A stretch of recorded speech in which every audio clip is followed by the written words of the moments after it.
With gas-powered vehicles scheduled to be phased out by 2035, there is a push to get the necessary EV infrastructure in the city ready. CTV's Beth McDonnell has more on what that would look like. Damon Runan lives on an East End street that looks like a lot of residential streets in Toronto's core. Houses are close together with few, if any, garages. Outside his door is one of 50 city-installed on-street electric vehicle charging stations, a place gas cars can't park. Come 2035, the federal government is phasing out gas vehicles. So what's charging going to be like? I don't think having just two stations on a street is going to actually help anyone.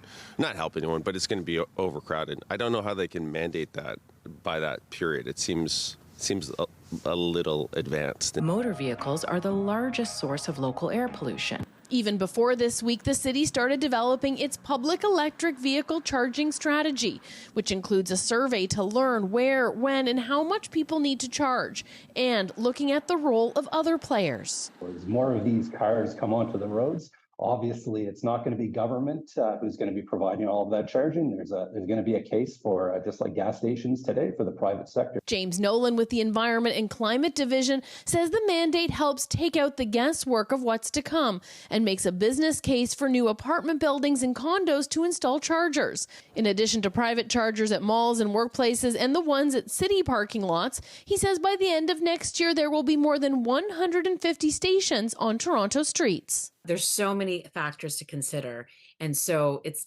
not an easy issue. CAA says with a mandate for electric sales, government will have to support infrastructure to make the transition happen while considering older vehicles.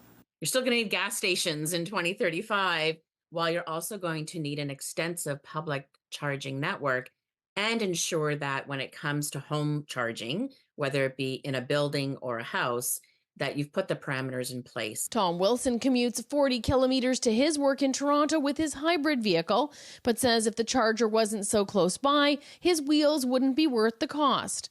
With the mandate, Wilson believes market forces will take care of charging demand. It'll get there. I think it'll get there. Toronto has 1 million vehicles on the road now, with just over 20,000 of them electric, meaning the big changes needed for charging are just getting started. Beth McDonnell, CTV News.